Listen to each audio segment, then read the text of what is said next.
बात करते हैं। पहले एक बार लेकर आइए LTI Mindtree, और आज सुबह फिर एक्सप्लेन किया गया था आपको कि क्यों आज आपको LTI Mindtree बिल्कुल चेज़ नहीं करना चाहिए। आज प्रॉफिट टेकिंग आ सकती है यहाँ पर, क्योंकि ये पूरी की पूरी खबर मार्केट को पता थी। सिर्फ मार्केट वेट कर रहा था ऑफिशियल होने की कि LTI Mindtree निफ्टी में आएगा। इसका मतलब ये नहीं है कि यहाँ पर जो तेज़ी है वो ख़त्म हो रही है। एक IT में ओवरऑल तेज़ी है, लेकिन आज प्रॉफिट टेकिंग है। इस पर अगले 3-4 दिन में नज़र रखिएगा। दूसरा एक और स्टॉक एक्साइड। एक्साइड हमने कवर किया था लास्ट वीक स्पॉटलाइट में भी, और इसमें एक क्लियर कट पिछले 3-4 दिन से कंसोलिडेशन के बाद आज एक ब्रेकआउट एक्साइड इंडस्ट्रीज़ में। अमित सेठ जी, एक बार जरा एक्साइड का चार्ट देखिए। इसमें बड़ी तेज़ी रही, फिर कंसोलिडेशन, आज एक फिर मूव। यहाँ पर कोई व्यू आपका? जी अनुज, इस स्टॉक ब्लू स्काई टेरिटरी में है, कंटिन्यूअस अप ट्रेंड में है, अपना 10 डेमा भी वायलेट नहीं कर रहा काफी दिनों से। तो इट्स काफी स्ट्रॉन्ग स्ट्रक्चर है, इसमें बने रहना चाहिए। मुझे लगता है 255 से लेके 260 के टारगेट्स अनफोल्ड होंगे, जिनकी पोजीशन है स्टॉप लॉस अपना ट्रेल कर लिए 240 के आसपास। साइड में एक अपॉर्चुनिटी क्लियरली होल्ड करने वाली साफ दिखाई दे रही है। अच्छा, एक दो और ट्रेड्स और फिर ऑफ कोर्स एक कोहेसिव चर्चा हम ऑटो सेक्टर पर करेंगे नरेंद्र सोलंकी के साथ। एक बार नजर डालिएगा आप डीवीज लैब के ट्रेड पर, क्योंकि यहाँ पर भी हमने देखा एक बहुत तगड़ी तेजी। कल आपको याद होगा जाते जाते डॉक्टर रेड्डी, सन फार्मा, ये कुछ स्टॉक्स हमने डिस्कस किए थे। आज दिन भर डीवीज लैब में बहुत स्ट्रॉन्ग गेन्स के साथ कारोबार बना है। कावा साहब, डीवीज लैब पर अब अगला लेवल क्या दिख रहा है आते हुए, और आज की इस तेजी में कुछ फॉलो थ्रू कल के लिए है या नहीं? बिल्कुल, कल के लिए फॉलो थ्रू है। ट्रेड कर रहा है 3702 डीवी स्लैब, टॉप होना चाहिए 3650। बस कहां तक जाएगा कहना मुश्किल है। 3750, 3800, 3900, 4000 तक पॉसिबल है डीवी स्लैब, लेकिन उससे वक्त लगेगा, क्योंकि मैं हायर टाइम फ्रेम चार्ट देखता हूं तो वो एक लॉजिकल टेक्निकल टारगेट नजर आता है। तो yes, DV left is a bye. Lab एक डेफिनेट बाय साबित होता हुआ। मैं इनफैक्ट देखने की कोशिश कर रही थी कि क्या डॉक्टर रेड्डी, सन, सिप्ला जैसे काउंटर्स में कल के एक्शन के बाद आज कुछ फॉलोअप आता हुआ दिखाई दिया है या नहीं। ये लार्जली डीवीज के फेवर में ही ट्रेड साबित हुआ है, जहां पर अच्छा खासा एक्शन बना है। चलिए, लेकिन ऑटो कंपनियों की बात कर लेते हैं, क्योंकि ऑटो सेक्टर में हमने देखा है कल और आज में दो बड़े लॉन्चेस, इनफैक्ट तीन बड़े लॉन्चेस, क्योंकि मारुति की इन्विक्टो भी आ गई है, और साथ ही साथ एक बहुत ही दिलचस्प डील हुई है जो संवर्धन मदरसन ने दरअसल अंजाम दी। होंडा मोटर्स की एक इकाई को दरअसल ये खरीद रहे हैं। ये एक जापानी कंपनी है याचियो, और उसके एक्विजिशन के बाद ऑफ कोर्स एक न्यू टेरिटरी में संवर्धन मदरसन भी उतरता हुआ दिखाई देगा। तो हमारे साथ आनंद राठी के equity research head Narendra Solanki जुड़ रहे हैं।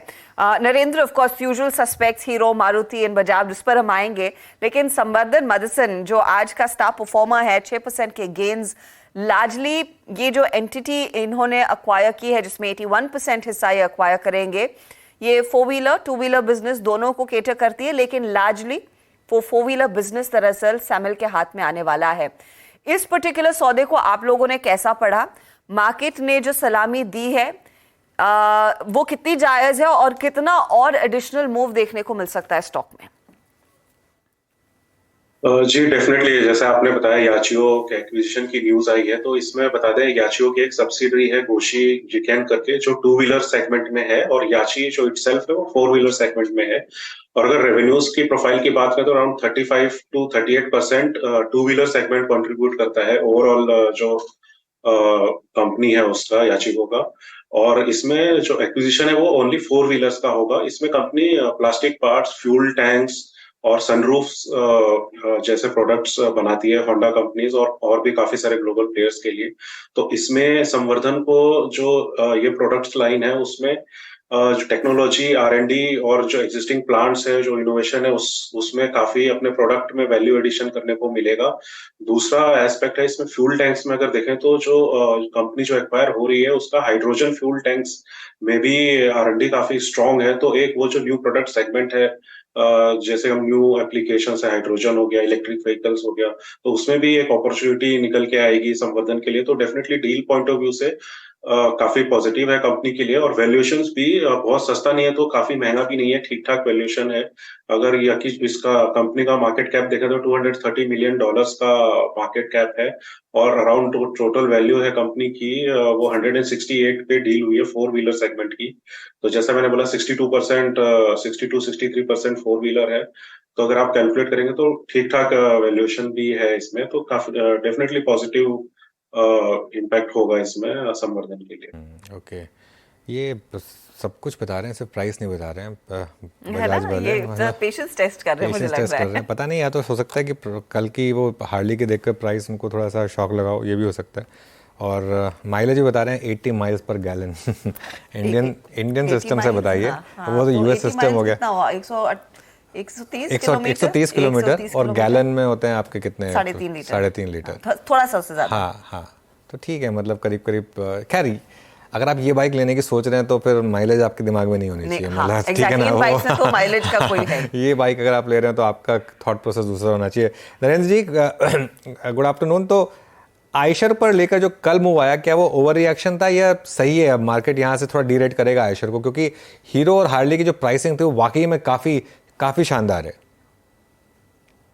जी डेफिनेटली, और ये जो मार्केट का सेगमेंट है 350 सीसी एंड अबव का, ये काफी एक्साइटिंग मार्केट है और प्रीमियम भी कमांड करता है। और हमने देखा है जैसे कि आयशर ने बैक टू बैक कितने अच्छे सेल्स नंबर रिपोर्ट किए हैं, तो डेफिनेटली कंपटीशन उभर के आया है। और जहां तक बाइक का रिव्यू की बात करें जो अभी तक आए हैं, वहां पे देखने को मिला है कि काफी कन्विंसिंग दिख रही है बाइक, बहुत स्पेक्स के परफॉर्मेंस में। और खास बात है जो साउंड, जो कि काफी इंपॉर्टेंट क्राइटेरिया रहता है इस सेगमेंट के जो कस्टमर्स है उनका। और ये बात भी एक गौर करने वाली, क्योंकि हीरो ने स्पेशली बोला है कि हमने स्पेसिफिकली साउंड के ऊपर फोकस किया है। और अगर स्पेक्स भी देखें तो लॉन्ग बोर इंजन है ये, तो डेफिनेटली ये साउंड को ध्यान में रख के ही बनाया गया। तो काफी कुछ अपने हिसाब से हीरो ने पोजीशन करने का कोशिश किया। कंपटीशन तो डेफिनेटली काफी इंटेंस होगा ही, और कुछ इम्पैक्ट तो डेफिनेटली पड़ेगा ही, लेकिन आगे आने वाले जो बुकिंग के नंबर्स हैं और डिलीवरी के नंबर्स है उस पर भी नजर रखनी पड़ेगी। तो थोड़ा तो फर्क पड़ेगा, कंपटीशन इंटेंस हो रहा है।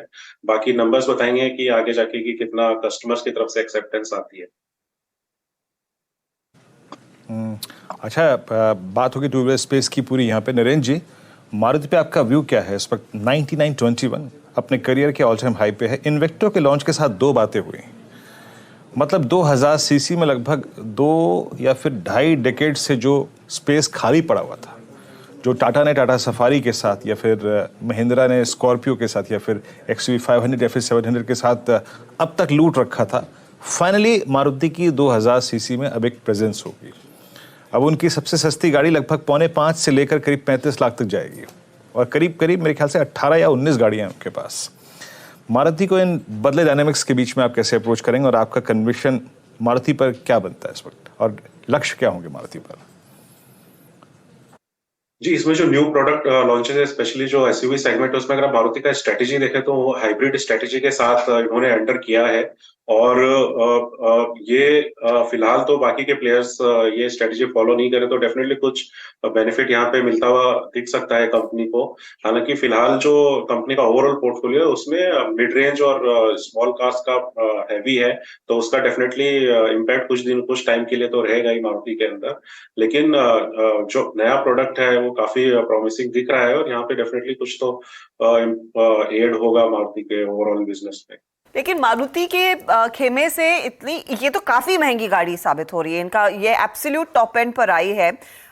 टेकर्स रहेंगे क्या नरेंद्र जी? क्योंकि मेरे ख्याल में इसकी डायरेक्ट कंपटीशन Hyundai Tucson से है। आई डोंट नो Hyundai की ऐसी Tucson की कैटेगरी में और कौन सी नई गाड़ियां आई हैं। फिर आपको याद होगा कुछ साल पहले, pre Covid of course, M&M ने अपनी ऑल्टोरस लॉन्च की थी। वो ऑफ कोर्स 33 लाख से शुरू हुई, लेकिन वो गाड़ी ज्यादा चली नहीं। तो ये एब्सोल्यूट प्रीमियम सेगमेंट, जहां पर फिर आपको 20 लाख और दे देते हैं तो आपको टोयोटा फॉर्च्यूनर मिल जाती है, आपके पास फोर्ड एंडेवर जैसे ऑप्शंस हैं, ये बैठ पाएगी क्या? जो पोजीशनिंग और ब्रांड के पोजीशनिंग के हिसाब से हल्का थोड़ा तो डिफिकल्ट डेफिनेटली होगा, इतना इजी केक वॉक नहीं होगा कंपनी के लिए, और कन्विंस करना भी कंपनी को पड़ेगा। स्पेशली अगर बात करें सेफ्टी पॉइंट ऑफ व्यू से, तो कंपनी यहाँ पे बाकी के जो कॉम्पिटिटर हैं स्पेशली इन सेगमेंट में, वहां पे हमेशा परफॉर्मेंस उतना अच्छा नहीं रहा है। तो कंपनी को 2-3 फ्रंट पे प्रॉमिसिंग कुछ दिखाना पड़ेगा। तो डेफिनेटली डिफिकल्ट रहेगा, इतना इजी नहीं रहेगा टेक ओवर कर पाना इस सेगमेंट के अंदर एंट्री। तो वो अब दिखेगा हमको, नेक्स्ट की सेल्स नंबर्स किस हिसाब से रिफ्लेक्ट होते हैं कंपनी। ओके, चलिए नरेंद्र जी, शुक्रिया जुड़ने के लिए आज हमारे साथ और इस पूरे सेक्टर पर बात करने के लिए।